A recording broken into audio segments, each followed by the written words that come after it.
Man, it's been a while, but we have Derek, Gabe, myself, and Connor back here to talk about some hockey. We've been trying to get together to do this pod for quite a while because I feel like it's been a pretty eventful season so far. To say the But least. we're going to get into some topics around the NHL, a lot of Canucks talk, and then we are going to have a live reaction to some of our over-under predictions. So stay with us for a little bit more, and we'll get right into it.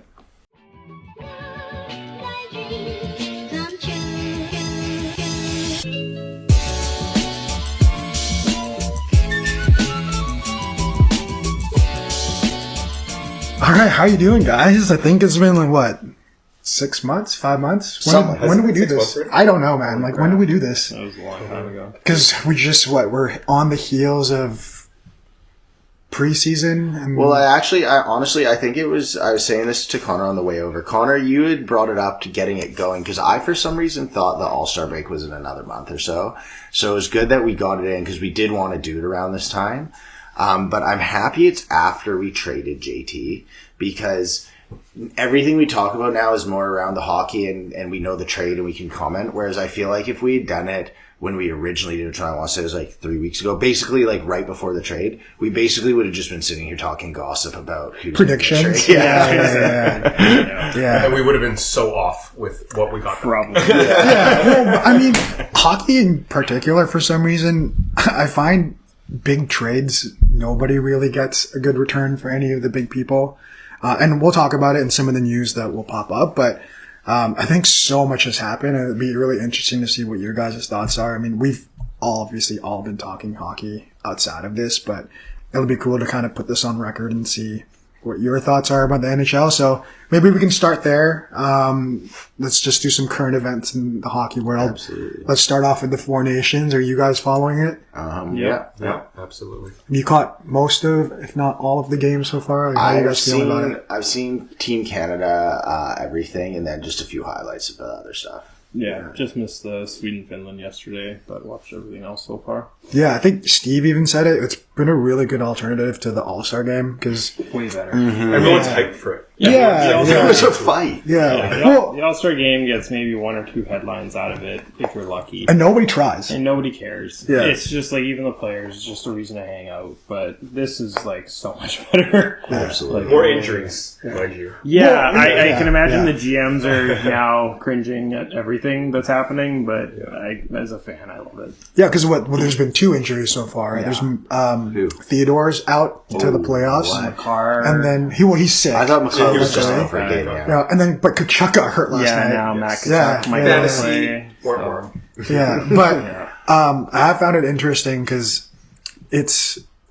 I've always said hockey and, I mean, All-Star games in general are not fun, but hockey and football are the 2 worst sports to have an All-Star game because those are 2 sports that are literally based on speed and physicality. Yeah. And in an All-Star game, you can't really have that. Yeah. It's like, why would you want to get hurt in an All-Star game? But then as soon as you put your country on a jersey, it turns into some form of national pride, which is cool. Yeah. Especially they haven't played since when? It's 2016. The World Cup of Hockey. Yeah, sorry, World Cup of Hockey 20. Yeah. Well, whatever that Has it been that long? It's been a while. There hasn't been a proper international tournament since 2016, but even that scary World bad. Cup of Hockey was Oh, just interesting. Sort of a thing. I'm more into this than I am the World Cup of Hockey, to be honest with you. Yeah, I think so too. I mean, that was just something, again, they threw together, but I mean, we're getting the Olympics back, so that's pretty nice. Yeah, that This is really technically an appetizer to that. Well, I hope Russia's in it because Yeah, to me, any best on best nation, as much as like Russia really hasn't won a gold in how long in hockey, you can't have a best on best without Russia. Yeah, it'd be like I don't know. It'd be like not having Canada, and it's like they're just part of like hockey. Yeah.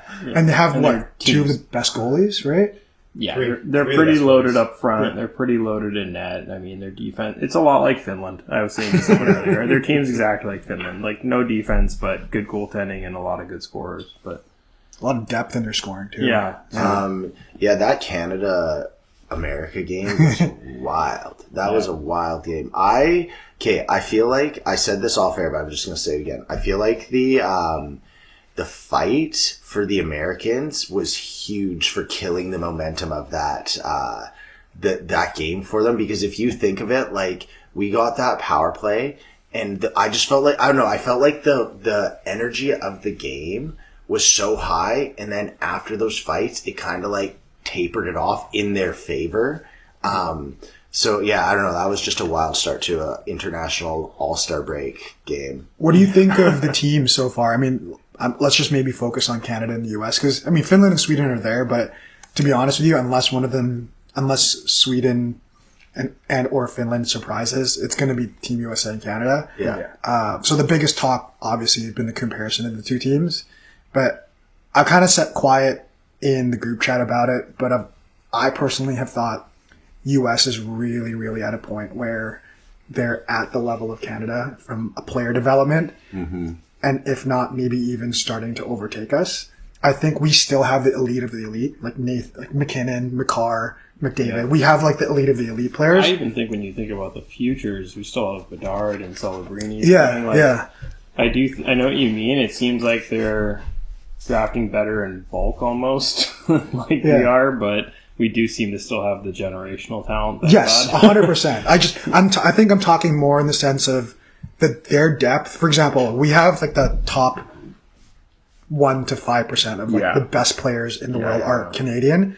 But if you look at like an actual roster, from 1 to 16 and goaltending, every single player the Americans are putting out are studs. Their bottom center is Miller. Ours is Cirelli. Dude, I just feel like our Canada team, I was saying to Connor, I feel like our Canada team, we tried to build a roster that was like, they're like, well, we need like the fourth line grinder and stuff, and we left out some superstars on that pursuit.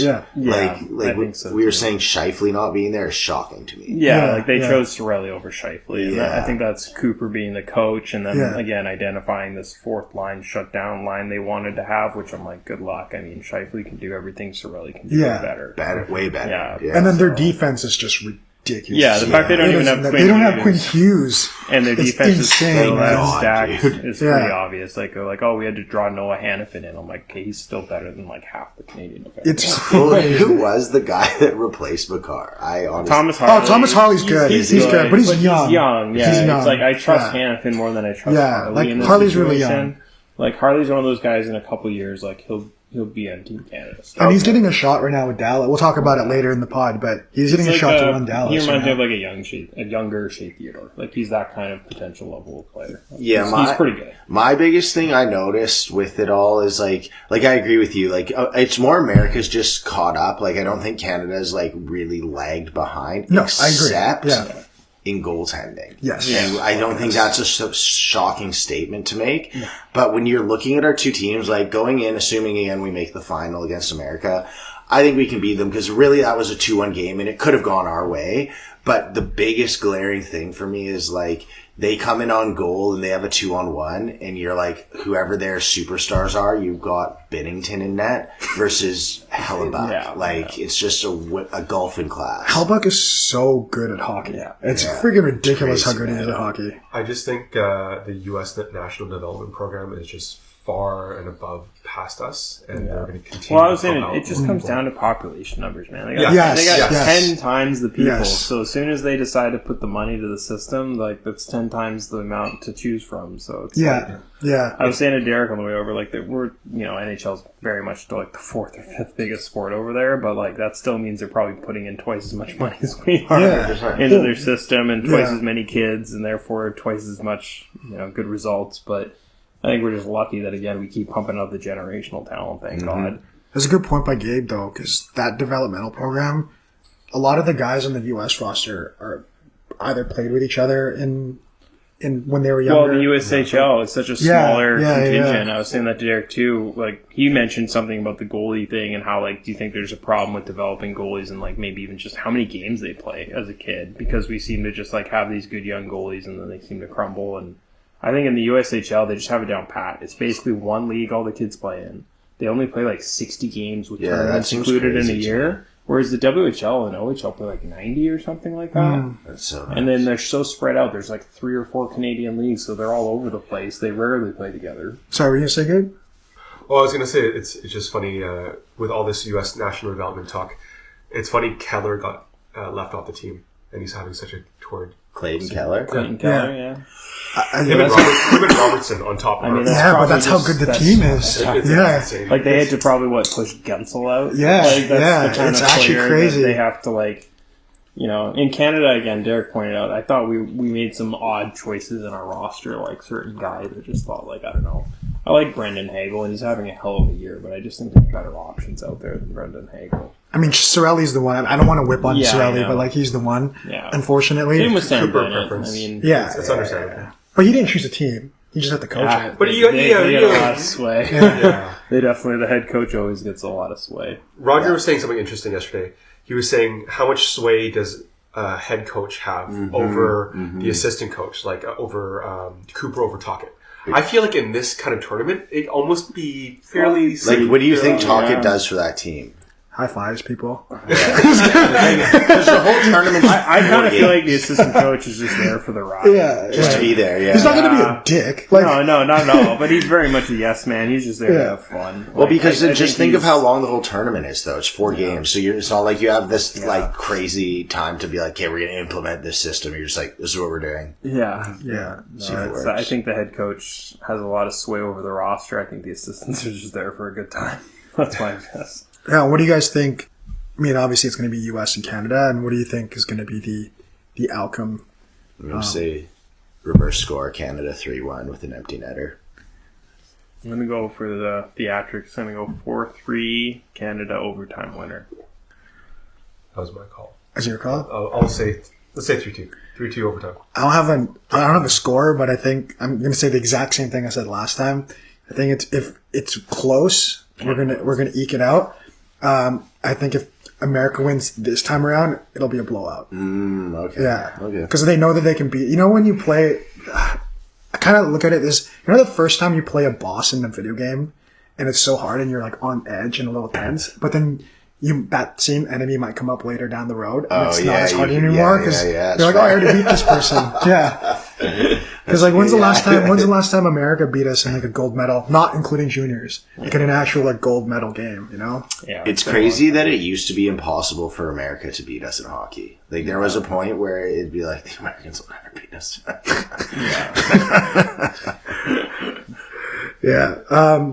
Yeah, so this is the 4 nations when we get a little bit of a break, and then they go right back into hockey, pretty much immediately right after. Can I say, are we going to go into transfer into the NHL now? I want to say one more thing about the 4 nations, specifically about PD. I feel like this is I don't know. It's just interesting how PD's performing in this 4 nations. Have you watched any of it? No, I just know the stats of it all, and I've kind of read people talking about it. So maybe that's not right, but it doesn't seem good. I didn't watch on Thursday. Was it Thursday they played? Yes. I didn't watch that, but I watched yesterday, and it's basically just him doing cardio. Damn. Yeah, He's playing with Forsberg too, right? Yeah. He's a good I watched line. the Thursday game. He was fine. I mean, in fairness, Canada just more or less outplayed Sweden for the most part. He was on the line with Forsberg and Kempe, and they were their most dangerous line, but there wasn't saying a lot. Canada just outclassed Sweden in that game. Nobody looked good, from Victor Hedman to Philippe Forsberg to nobody looked very good. So I don't know. I didn't think anything bad, but I heard he was basically a ghost in the last game. So yeah, it sucks because again, it's 2 games. Yeah. In fairness, true, I'm trying not true, to read too much into true. it. It's an international tournament. That's fair. 2 games. Their teams are clearly outclassed compared to Canada and USA.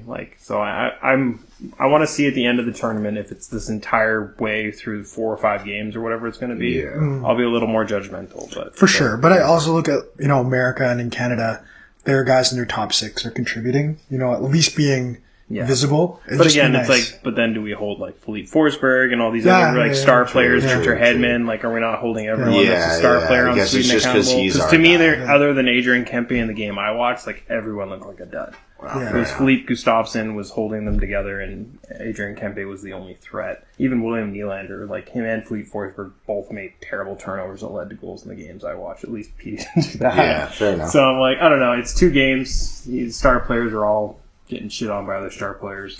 Yeah. It'd be one thing if a third liner burned him and scored, but if it's fucking Austin Matthews, I'm not that. That is true. That is the craziest thing watching the game yesterday was you were seeing guys get rocked and they could do nothing because it was them getting rocked by another superstars and no one would defend them because they're all superstars. So it's like they're actually playing hockey. Which was like when McDavid got rocked multiple times, and no one really did anything because they were clean hits, and they're like, "What are you going to go do? Like go after McAvoy?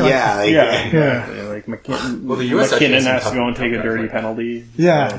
It's like you're going to lose McKinnon for a period. It's interesting when it's literally star on star crimes. Yeah. Speaking of after the Four Nations, we're obviously going to get to the bulk of the playoff push. Right? Mm-hmm, I don't know. What do you guys think? Any big trends that you're looking out for the push? I mean, we're going to eventually get into the Canucks. Maybe let's save some Canucks takes, but anything that you guys are looking out for in the latter half of the season? In regards to just Canucks or the just NHL? The NHL. Let's save the Canucks for a little bit. I could see Colorado adding some more. Really? Specifically. Yeah, Crosby. I mean, if we're...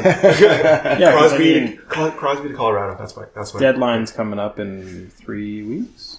I think so, 3 weeks? Yeah, so a lot of movement is still very much on the horizon, so it's kind of hard to... I feel like a lot of the big moves haven't happened yet. Like, they kind of have, but a lot haven't, so I'm, like, waiting for some of those shoes to drop to figure out who's where. The West looks very set. I mean, it's basically us in Calgary are just we'll see. You'll see the list. It's pretty cool. The East is far more interesting.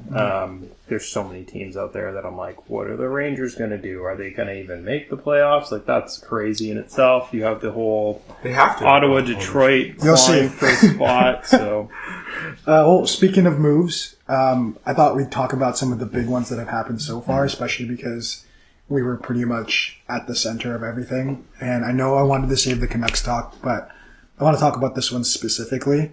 So obviously we had 2 trades on the same day in a matter of 2 hours, and we shipped off our boy JT Miller, Eric Brandstrom, and Jackson Dorrington to New York, and we got back Philippe Hedl, Victor Mancini, and a first round, and we shipped that first round pick this year for Marcus Pettersson and Drew O'Connor, and we also added Danton Heinen and Desharnais to that as well too. What do you think of that combo of trade so far? And obviously the biggest one is Miller finally getting out of town. You know what, Gabe? Why don't you start this one off? I'll reserve my thoughts for last. So much to unpack, but good that Miller and the drama has finally left, so hopefully the pressure's off Petey. That's what everyone hopes so far. A couple nice shifts here and there, but I do like the trades. I like Hedl. I've always been an admirer of his potential. I love the Pettersson. Is it Peterson? I think it was Pettersson. Pettersson. Okay. And the re-signing as well was. Yeah, that was my favorite part of everything so far was that contract we gave. It's so solid. With that, so are you happy then that we flipped the pick, or would you prefer we kept the pick, or like what are your feelings on that? I think it was a good move. I feel like they might have had pre-talks with Pettersson before they traded him, and yeah. I mean, you're allowed to do that, right? Like, you're allowed to, if you're making a trade for a player, you're allowed to ask the player, like, is there a chance you're going to resign or something? Or well, you have to obviously ask management first, like, hey, we're at this impasse of trading. Yeah. I would be curious. I don't know. Did Marcus Pettersson have a no trade clause? No, he didn't. So I think it was pretty much one of those. So, Connor, how did you feel about it? Yeah, I was pretty happy with how it turned out. I think when we first all saw the JT return, no one was exactly enthusiastic about it, but all kind of understood, much like the Ryan Kessler situation. Like, you're trading a player who's got a no-trade clause who's pretty much dictating where he goes. So when I first saw the return, I wasn't super happy, but we did very quickly go and flip that first-round pick for a top 4D, which was our most desperate need all year. Yeah. So wasn't complaining with that, and management went with a guy that they knew would, kind of settle things in the back end for us, and it's been only a few games, but he has. Mm-hmm. I agree. And yeah, like Gabe said, I've always kind of been interested in Hedl too. He's one of those guys where you're like, if he just didn't miss so much time or... had a better chance in the lineup. Maybe there's more to him. There's so much depth in New York. Exactly. I don't no one really knows. Is in the right opportunity? Could he be a 2C? Is he a better 3C? He's definitely a really good 3C, and there's no question there. He's got the size, speed, and hands to be a very good 3C. Yeah. But yeah, again, I think we dumped the Darnay contract. I really like that. No one talks about that very much, even though it was technically a management fuck up. To be able to go and because he sucks. I know, but to be able to I thought he was going to hit in that Pettersson trade. If you had told me we pulled that whole trade off without dumping Darnay, I would have still called that a good trade. Yeah. We somehow dumped a bad asset too. Well, I think that's something people have not really mentioned in the trade that blows me away because I think the JT trade was as good as you were going to get in the situation. I still give it a C+ because of what the return is. Too, yeah. But in the Pettersson trade, I actually give that an A. Because to me, dumping bad salary, picking up a good player, and then re-signing that player to an amazing contract, in my opinion, $5.5 million, that's a hair over Zadorov's contract. That's crazy. Well, think of how much better he is than no offense to Zadorov. I like really. Zadorov. He's a really good number 5, but this is a number 3. A legit 3, maybe on a contender, more of a 4, but even on a good team, he's a number 3. Mm-hmm. He and Hronek could run a really good second pair if we could ever find a good fill-in with you. Well, I feel like the JT trade, it's not a sexy trade by any means.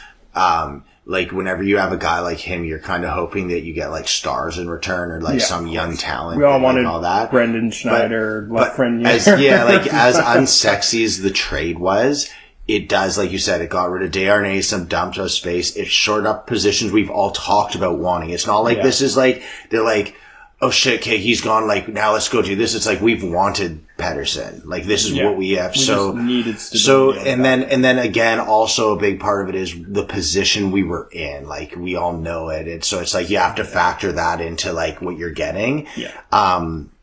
I do have to laugh at, though, remember how upset we all were about Rutherford's comments 3-4 days before the trade? And we were like, he's either just blowing up the whole thing or he's preparing us because the trade return's not going to be as good. And it clearly was that. Yeah. It was 100%. I think it was both, actually. I think it was him so frustrated because at the end of the day, this is 2 freaking adults that couldn't really figure it out. And obviously we know JT's probably the bigger dick in the situation, but I have comments on that after. High-paid athletes. They make $20 million between 2 of them. That's what I mean.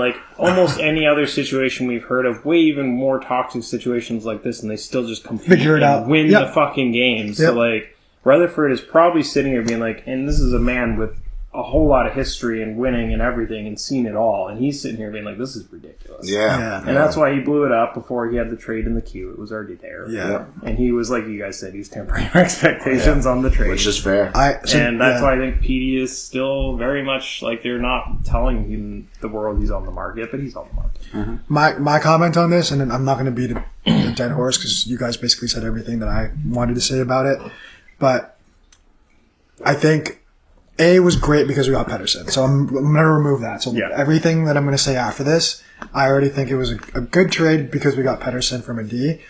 I just think we lost someone that can drive play. So from an offensive perspective, we're putting a lot of pressure now on Quinn, who's doing a marvelous job. Yeah. But also we really are basically saying we need something out of PD. And if he continues to play he's doing, that puts us at a really big deficit to try to even generate scoring. Mm-hmm. And you saw it without Quinn, But the biggest thing for me is that I get JT can be a dick, right? I think that's without anybody going, he's a dick. That's the underlying thing that's been said. Yeah. But at the same time, and this is not defending what JT did, but Pettersson's also a star player. And at some point, you also have to have thick skin. Yeah. You can't check out because things get tough. Exactly. And I've been saying this for a little while now, and that's my argument with Pete. He doesn't have zero excuses now. And if he continues to look checked out, I will not have time for it. Yeah. Like, it is, I'm sorry, I'll give him a few weeks even after this tournament and stuff, and I'll literally wait till the end of the year, but if he is the way he is till the end of the year, like, I will be okay with us shopping him before July 1st comes. I did say to Derek, this is a crazy situation, who knows, but I would love a situation where Petey obviously knows what's happening. I'd like to think he's accountable, and he goes to management and says, listen, you're obviously afraid of me not producing, and you want to trade me probably before July 1st because of all this, but the runway's not a lot. Yeah. And I would love for him to go to management and say, I will basically waive my trade protection for next year if you give me a chance to go back to who I was. I don't think that shit happens. I know handshake deals kind of happen. There's agreements behind closed doors, but I think Petey is accountable and knows he's not playing up to snuff, and I would love it if there was a situation where he went to management and just said, give me next year to really get myself going here, and if I'm still not producing, I will go wherever you want me to go. So the return is what it is. Because that's what management's afraid of, right? Yeah, that's before July 1st, we have 32 teams to trade him to. Yeah. After that, we're back to the whole JT Miller choosing where he wanted to go. Yeah. 100%. All right. Well, I think that's a good taste test because we are going to, we're going to jump into full Canucks talk in the next 10 minutes here. But I wanted to talk about one other trade that's happened. Lost in this trade season was a freaking bomb that Friedman dropped on a random Friday night. And I want to let Gabe talk about this first because it involves one of his favorite players in the league. Mm-hmm. Colorado moved Mikko Rantanen and to Carolina, who also got Taylor Hall from Chicago, which, again, I have no idea what Chicago did in this trade. Chicago basically sent Taylor Hall, and they got a third-round pick. That's it. Yeah. But Colorado got back Jack Drury, Martin Necas, and a second-round pick and a fourth-round pick. But the big one, obviously, are the two moving pieces with Rantanen and Necas. And maybe, Gabe, comment, because I know Necas is one of your favorite players. Yeah. Rantanen was one of my favorite players as well, and it was crazy to see him moved. Like, no one expected it. Matt McKinnon was shocked himself. It was an NBA level trade. And there was no rumor about it before. No one expected. Everyone thought that he would at least play until the summer or his rights would be traded, right? Yeah. Yeah, I think it's a great move by Colorado, especially since they're aspiring to win another cup in their window. Drury's already filled in nicely. Necas has... a lot of people on the Colorado forums are saying that he's a better player, complimentary for McKinnon already. So wow, it's interesting to see. Obviously, it's early. Connor still thinks that he will drop off, which is very possible. Necas has a history of a little disappearing act for multiple seasons now, which he already did this year.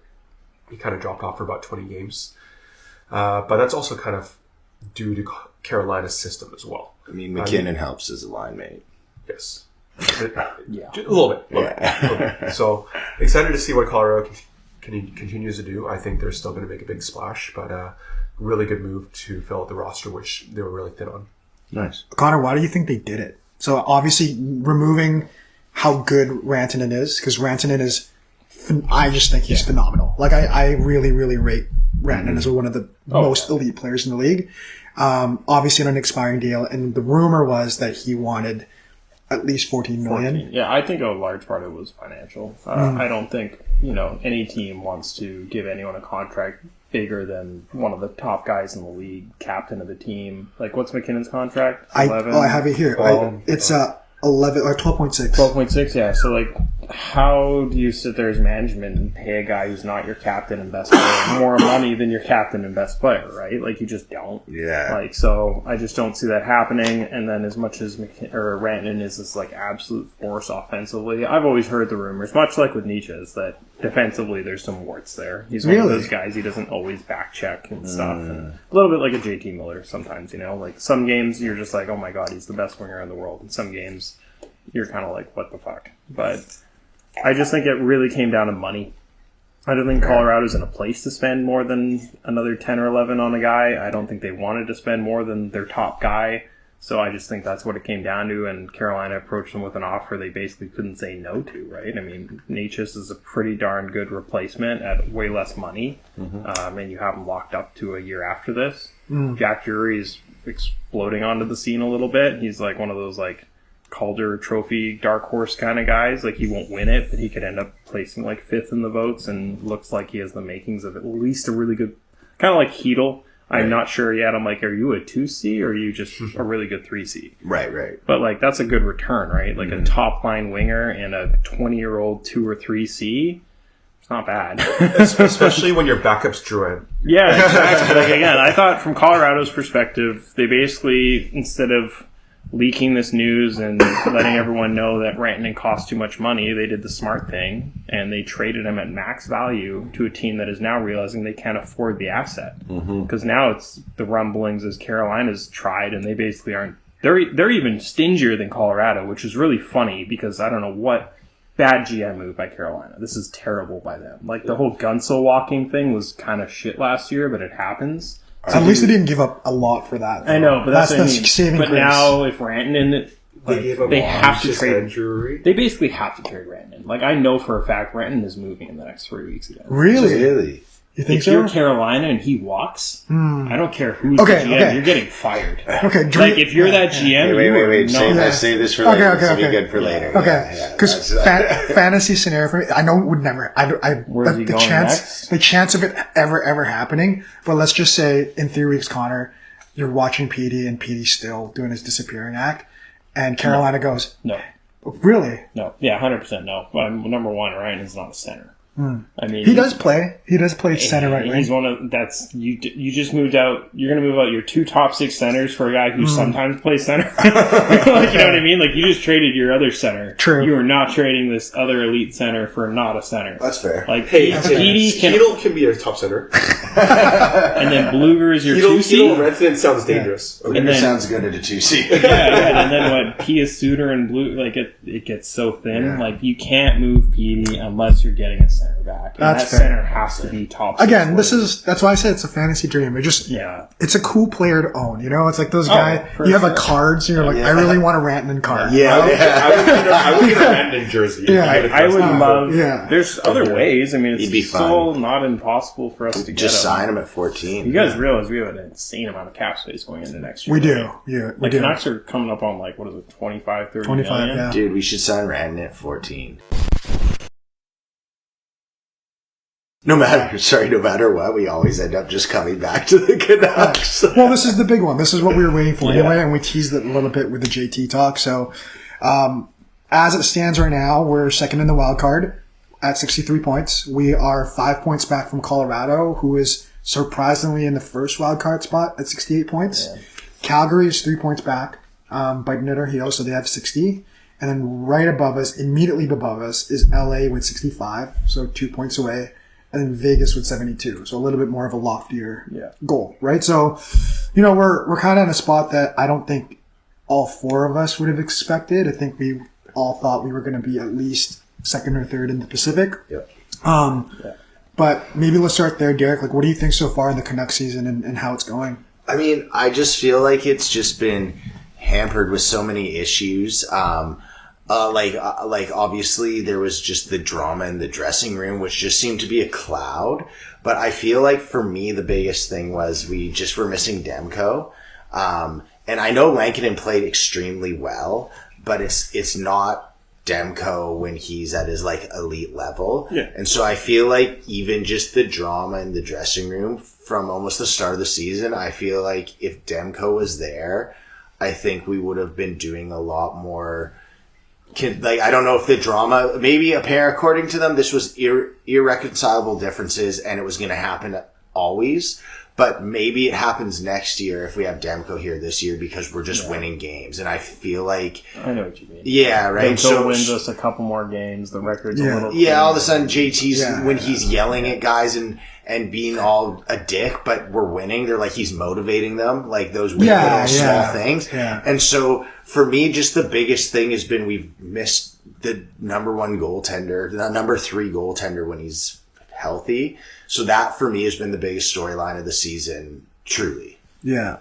I think I agree with you in part, but I also think we've had a really tough time scoring. Mm-hmm. If you look at all of our playmakers at the moment, removing JT, Hughes is really our only driver of offense at the moment. Everyone else is kind of probably Garland's number 2, which is almost 25 points behind. So, like, if you have that big of a gap between like your 2 top scorers, it kind of shows you that regardless if we had Demko, maybe he wins us out like those really close games in overtime or those one goal losses in third. Right. But the biggest gap for me is the scoring. It just hasn't been there. Yeah. And granted, last year we were unbelievable. Unbelievable. I mean, our shooting percentage was also like, I remember Dre and some other people talking about it being like, you have to expect regression because it was otherworldly. It's kind of like we were Washington is this year. Right. Like, Washington is clearly playing better than they are. We all know it. Yeah. It's no joke. And we were Washington last year. That was us. Okay, we're shooting at like a 25% clip or some shit. Like, it's insane, right? So it's like, it's the same thing. Like, we weren't even a highest shooting team last year, but we had the highest shot per goal rate. So it's just like things, the bounces were going in last year. They're not going in this year. I think injuries is something that's happened a lot to us this year that just didn't happen last year. Man. We've had nothing but luck, right? Like we've pretty much not been healthy at one point this season. Yeah. And I mean healthy isn't like anyone in your top 9 and your top 4 and you're starting to. Like, we have not had that at all. Big thing was us signing Joshua because he was huge last year. And then he was sick right away. Yeah. And then he got hurt. He's had a tough go. Obviously, it's been rough. And then like Hronik missed a good chunk of time. Hughes has missed some time. Petey missed a bit. Brock missed some time. Demko's missed most of the year. Most of the year, yeah. And when you're not factoring the Canucks' lack of success, you also have to note how well Calgary and LA have done. Yeah. Like, no one expected them to be in the position they are right now. I did. So, okay. You'll see in the over-under pod. Yeah, that's fair. That's LA 3 out of 4 of us did not expect. LA doesn't shock me. Calgary shocks me. Calgary's a shock. I just shit on all Albertan teams, so I had a poor perspective on that. Gabe, what do you think so far about apart from, maybe something that me, Derek, and Connor said, but what do you think so far, Canucks season? Season of struggle. It's unfortunate to see Hoglander, who's one of my preferred Canucks, struggle like he has.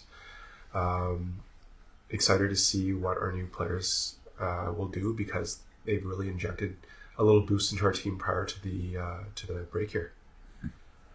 I want to say something about being at the Canucks game. So I'm always very critical of our fans and our fan base. I think I usually end up going to Duffer games now that I kind of think of it. Like, I'll go see, Edmonton. And it's not that it's a Duffer game, but, Edmonton's here all the time, right? Like, they're our division rivals. Or it'll be, Minnesota, the games that are cheap. But I got tickets to the Toronto game via Neve's mom, and the stadium was so heated. But in the best way, our fans were going so hard at their fans and they were coming back, and it was so much fun to be in the stadium when it felt like the energy of that. Yeah. When we scored the 2-1 goal, I was flexing so hard, going, out to the crowd, not at people, just and everyone was going buck wild the whole game. It was so sweet. Yeah, well, it's fun to find some, positives about the Canucks this season. Yeah. But speaking of scoring, I pulled this up and we talked about earlier. Quinn has 59 points, which is monstrous for a defender. The 2 people next, and one of them's not even here anymore, were Brock and JT at 35. So that's 24-point gap between our best player and our second. And then there's a really close second of PD, 34 points in 49 games.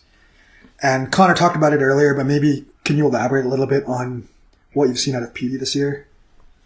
Yeah, I mean, it's just been 2 different P's at different times, right? So the first 15 games or so, he was pretty non-existent.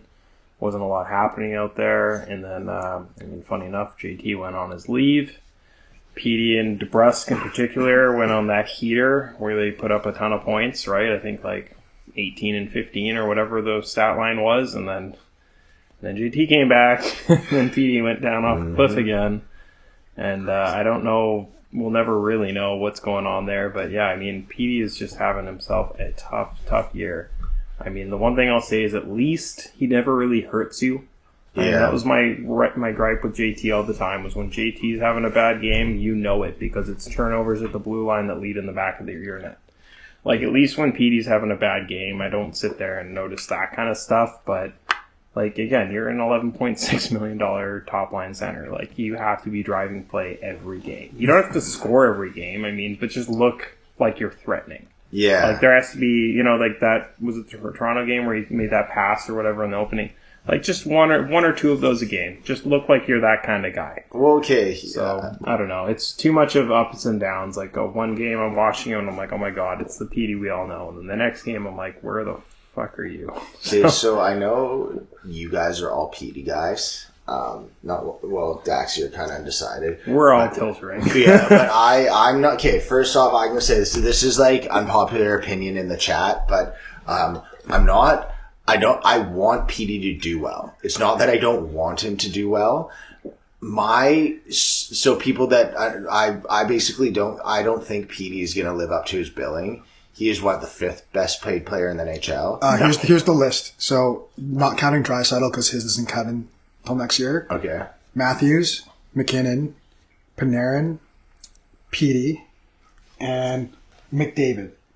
And 4 of those 5 guys are monsters. So, granted, he by far signed that much sooner than any of them. But, okay, yes, a lot of those are signed a few years ago. So I just feel like when you look at the list of players that he's alongside, I don't think he fits that billing. Like, I think his rate... So, when I say I think he's overrated, I just don't think he like, the list that he's on, I'm kind of like, I don't know if you should be on that list. And the reason being is because of... I know he had all the points in the Swedish Elite League, but I feel like he's not the same talent that all those other guys were, that were these so, like, bona fide, everyone knew who they were. I would push back on that a little. So in his first 5 years, he had a point per game pace at or higher than all of them. But I don't think he ever clipped 100, though. Mine is because he always kept getting injured, right? No, he clipped 100 last year. No, last year, but in the start of his seasons. Like, a lot of his things were based off his projections versus where he a lot of them were. It was like missed a few games. Remember, there's COVID seasons too, right? So that kind of fucked up a lot of his prime years too. Like a lot of games where he's 48 game seasons and he's 50 points or 48 points. And it's right. Like, okay, well, still, regardless, I just think that for me, I would sell him high right now because I don't see him being like you were saying about how he like stretch passes down the ice and you'd want to see that stuff. When McDavid and Matthews and McKinnon get the puck, the whole stadium gets on their feet. I feel like PD doesn't always make that happen. And yeah, my whole thing is I'm agreeing with you in the sense of like in the last calendar year, that is 100% true. Yeah. My whole thing is for 5 years straight, he was that guy. Right. Like, for 5 years straight, like, from the day he came in at 19 or 20 years old, he put up 3 goals or whatever in his first fucking game. Like, he's literally been at the level of all of them for 5 or 6 years straight, I think.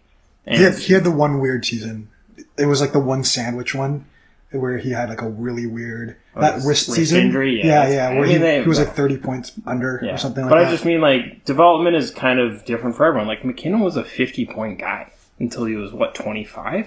Yeah. Like, you know, Petey's not young anymore. Or not, he's young. He's turning 27. My point is, like, just, like, development isn't always, like... Yeah, it's not just consistently. And, like, if you look at everyone's, like, point per game through their first 5 or 6 years of their seasons, and you look at that list of players and who they are, like, even if there was a blip year, like, they all are still going down in some version of, like, really good fucking players. So I'm just worried that we're all going to, like, sell high or think we're selling high on a player, and then he's going to go and get better and be 100-point. Like, I said this relation to you, I think he's Nick Backstrom. Yeah. Like, I think that's, like, people want him to be, like, fucking Sidney Crosby, and I'm like, no, it's like, he's Nick Backstrom. He's a really good player. Yeah. I just think we have to consider what he is, which is, like, he's a top 10, top 15 center in the league. And like people will look at his contract. I do agree with that. Like, not just it's not like I was like, oh yeah, I thought Nick Backstrom too, but I do agree. Like, he's super elite. He's just not like the top elite. And I get it because of his contract. People put him in that category. But I think that contract's kind of crap because it's like he signed that so much more recently compared to all the people you've listed. Right. All those guys signed 4 or 5 years ago. Well, Matthews. The Matthews cap has gone last up year. like 25% since then. Right. So if you So took their numbers and you put it in, like they're all making 13 to 15 today. Yeah. Okay, fair So enough. it's like, I think sometimes when people look at his contract and he's top 5 in the league, I'm like, give it a year or two and he'll be like barely in the top 20. Right, okay. So Yeah, it's fair like, enough. it's one of those ones, and I'm not trying to discount his bad year and what he could and may not be. Like, there's this little part of me, though, is scared shitless he's the next Jonathan Huberdeau. Because, like, that's the guy that I think of, and I'm like, Jonathan Huberdeau was an elite player for years and years until he hit his, like, mid to late 20s and got traded, and then all of a sudden cratered harder than I've ever seen. Their styles are similar. All I'm saying is There's some similarities, right? Yeah. But, I like, would sell on Petey. I hope if he stays, he does really well and all that. And I don't even need him to win a cup. I just need him to be better. But I just think I would personally sell high as you can. Like, even if he plays well, get rid of him. Well, I just worry too that the level of talent. Like, I look at like last year, he had 100 and whatever points. You know where his line mates were all last year? Mikheyev and Sam Lafferty.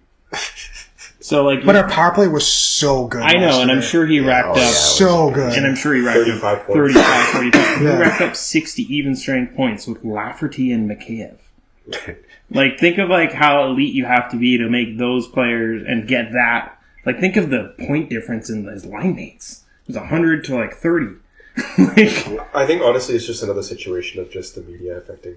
I think a little players, bit. so He's come out constantly every 3 to 6 months and having to shut down all of his social media. And he's one of those people, he's probably addicted to his phone or whatever, and he can't not look at it, and it gets in his own head. Well, and when you're literally walking around the city and everyone knows you, Yeah. it's Vancouver But I'll people push are back right. on that, though, because, like, you're a star player. That comes with being a star. I 100% agree. Yeah. There's just some personalities. Yeah. It's just Yeah. Well, and then- again, Canadian City, though, right? Like, Yeah. that's another thing. Like, was there really something to be said about fucking Canadian City and being a superstar in a Canadian city? I think there's such a big difference. to Oh, that. absolutely. Like, I'm starting to wonder more and more if it ain't Winnipeg, no Canadian team's winning ever again. I think it's Well, going to be so hard to do. To me, with the whole PD situation, is I actually agree with Connor and Derek, because I do agree with Connor that he's shown that there's talent there. He's clearly a great two-way player. But I also agree with Derek that, yes, he signed a contract more recently than all those other guys, but when you sign a contract like that, there's an expectation that comes along with built in with it, and the criticism that comes along with it when you do play poorly, and it's just reflective in the last year of how he's played. It's just not lived up to the contract that he signed, especially when there's a huge deal about him, like, will he or will he not sell it? Because we almost traded him from Nietzsche's, right? Like, that was an actual thing. And when there's that big hoopla, I just think that once you do lock in that contract, fair or not, you open yourself up now to criticism because you are now looked at as like the guy on the team, right? Yeah. And hopefully he bounces back. I do think it would be awful because you keep saying sell high. I actually think we would sell low right now. So I think it's way more worth to us to maybe just see what we have with him. Sorry. When I say sell high, I wouldn't mean sell right now. Oh, I mean, okay. like, yeah, no, I wouldn't. I'd want it to be like, let's say Petey turns it around at, like, let's say after the end of this season, everyone's like, oh, Petey's playing good again.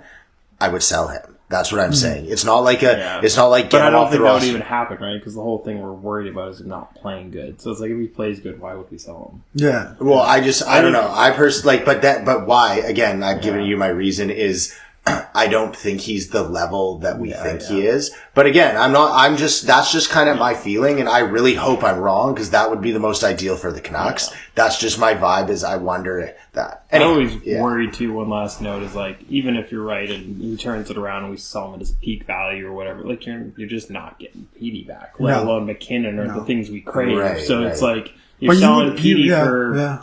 something that's never even going to probably equate to Petey. Like, you don't get McDavid or McKinnon by selling Petey. You only get that by getting the first overall fucking pick. Yeah. And unless we're going to sell Hughes and Tank for years and years, like, that's our luck too. It's just not going to happen.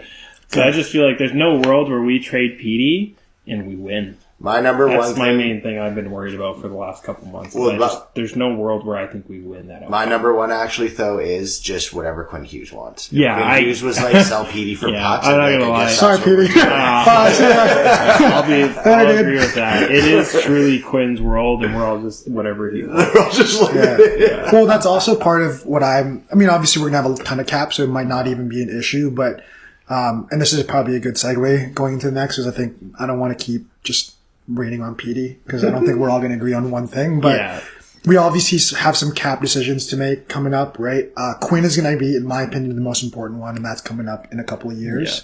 So that's always looming. But Brock is up soon. And then obviously Demko, right? Yeah. So what are you guys' thoughts on how we handle the cap situation, even though we're going to have a pretty big raise coming? I'll start.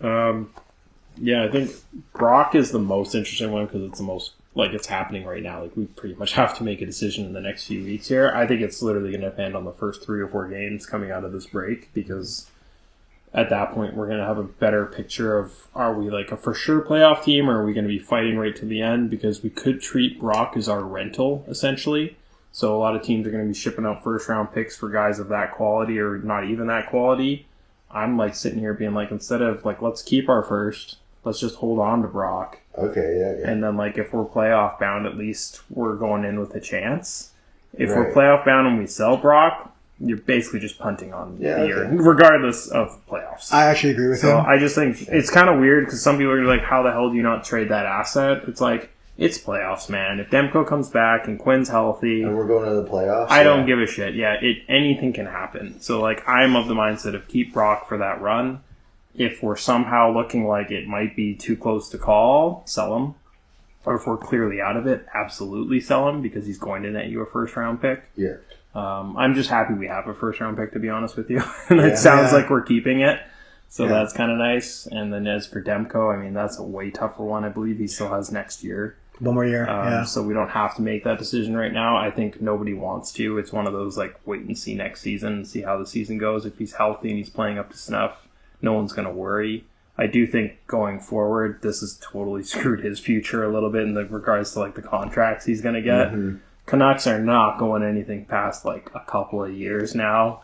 And if I'm the Canucks, I'm coming at him with 6x4 or something like that. And then that might allow us to actually sign Lankinen too. Yeah. I think we have to live in a world where it's a 60-40 split from now on, and you have to have a guy like Lankinen. And he's going to cost you $3 million. So you have to live in a world where you can fit them both for less than 10, in my opinion. So Well, with the cap going up, it makes it doable. I think if you can get Demko at 6.5, and you can get Lankin at 3.5, and you can fit them at 10 million, a lot of teams are going to be spending 10 plus on their goalies. It's almost like it actually benefited the Canucks, assuming Demko is able to return to fit play. It kind of is if in a you're weird way. Well, we're not going to give you as much because of your bum random ass injury, and he has to be he could have been, if he had the year he had last year, man, he was going to get 9 million.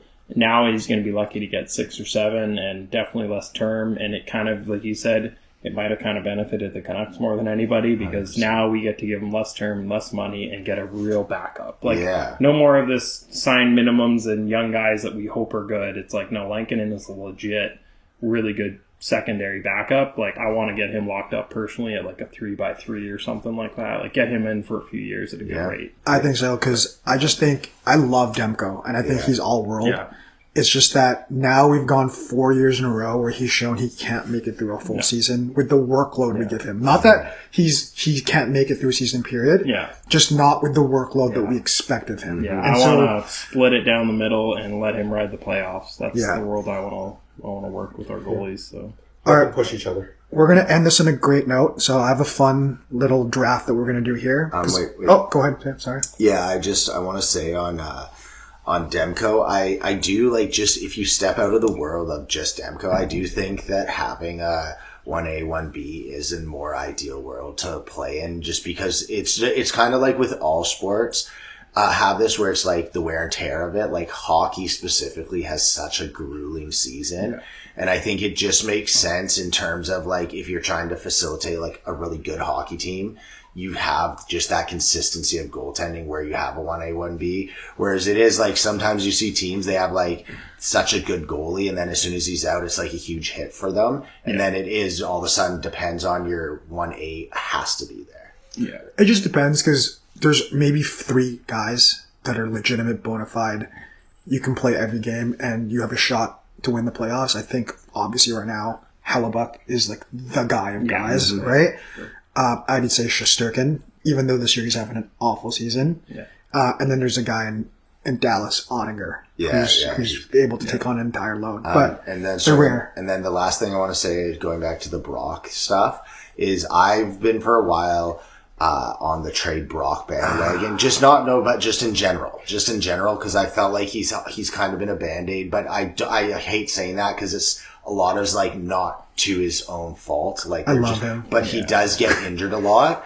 But I'm not out on, like, I don't think we have to trade him to get value. I'm just out on having him on our team next year. Yeah, to me it depends on the contract though. Like if because the rumor mill is he wants 6.5. Oh, 8? No, the rumor is Brock wants over 8 or more. I don't want that. Which is why management has basically stopped talking to him months ago. Okay. And they're trying to hold off and like hope that he kind of just, and it's true, he's not having the year he had last year. No. So I don't know how he thought he'd demand 8. Not a if chance. we could get him locked in at like 7 or even on a deal, yeah, fair. I could. With a no trade, no. No, leave that alone. No more. But like DeBrusk makes, I don't think like Brock's that much better than DeBrusk, and if DeBrusk makes 5.5, there's just no world where we can pay Brock like 8. My perfect for Brock is like 6.5. 6.5, and I love Brock. I'll give him max. Love Brock. I'll give him max His term, 8 years at 6.5. Where's his pop?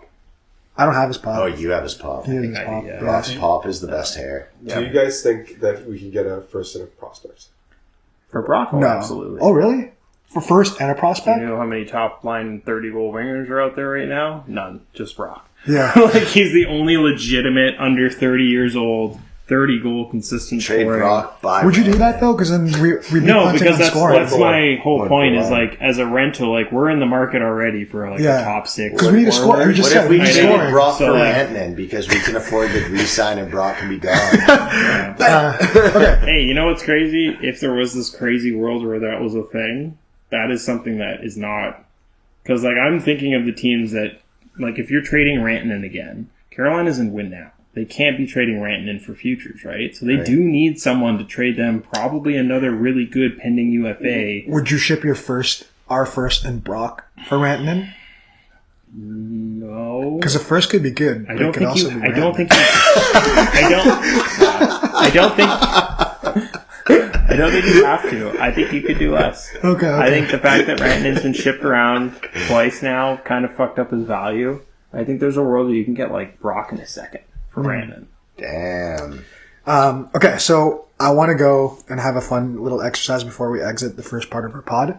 Because I want to be positive Canucks fans. That's what we are. We're going to be positive Canucks fans. And we already got our grievances out. So we're going to do a little bit of a draft. We'll start with Gabe and we'll go counterclockwise. Okay. We're drafting bright spots in the Canucks season so far. Cool. Okay. So what have you liked in the Canucks season so far? Just one thing, and then explain why, and then we'll move to Derek, and we'll do maybe 2 rounds. Cool. Okay? So, Gabe, you go first. Revelation of Lankinen. Okay. Yeah. A really nice bright spot. For me, Garland. I've always loved Garland. I think we all have, and I saw him when Neve's parents first started like coming here. We went to like 4 games. It was Garland's first season with us, and he was always so good. It's just like you could see it, the skill, the skating, all. It's just he couldn't, like, the points didn't go on the board. Even in games you'd watch, you'd be like, "Yo, Garland played amazing," and there'd be nothing. So it's just nice for him to be shining, but it's also part of it is since JT's gone, I feel like they've put him into kind of that slot on the team importance. So I'm happy about that. No, I'm just kidding.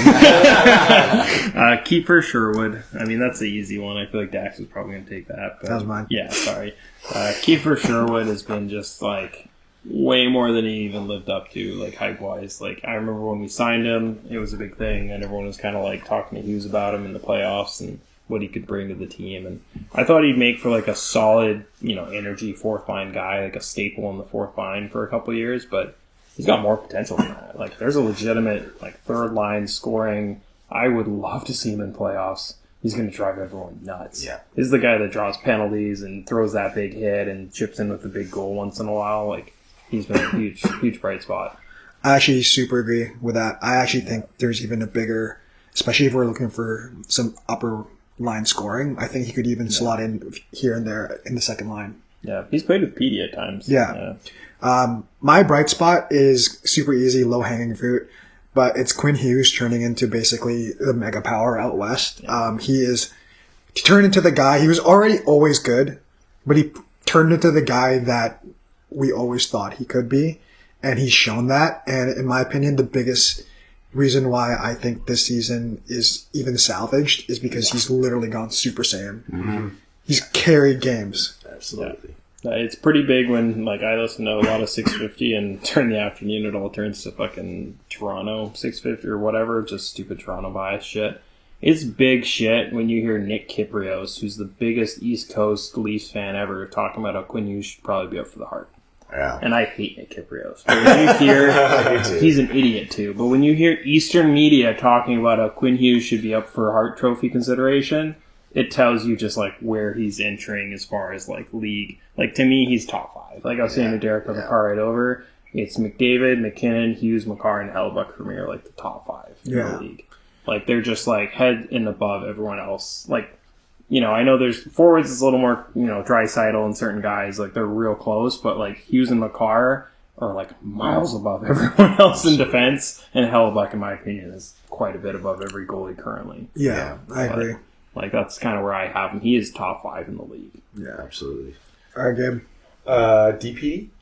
Nice one. I was thinking about him. He's not a superstar, but every team needs to fill up their top 6 of their D men, and as we've seen, there have been a lot of pieces that we have that do not fit that mold, and DPD does. So I'm just really happy with him.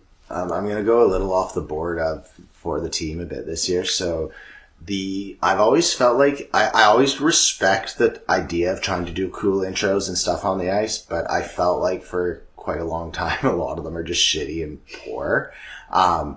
But in the last few years, they've gotten better, and this year's Canucks intro... The ice climbing one? Yeah, like some of them are some cringy, but this year's one, I'd recommend if you're going to a game, get there for that, because it's really good. It's just... I'll show you off camera. I have a bit of it recorded. It's with that. Yeah, it's good. It's kind of fun. For me again, bright spots. Let me think here. Trying to think a little more off the board. This is going to sound crazy because I joked about it a second ago, but like I actually do think Tyler Myers is a little bit of a bright spot, and bear with me here if you're listening, but like, he was every bit terrible in the first 15 games with Soucy. Like I remember they're like, "Oh, run it back with that pair. They're so good," in the end they were fucking terrible. Like him and Soucy looked like they were AHLers. And then, funny enough, Hronek got hurt. And Myers ended up playing with Hughes for that whole stretch of like a month or whatever it was, month and a half.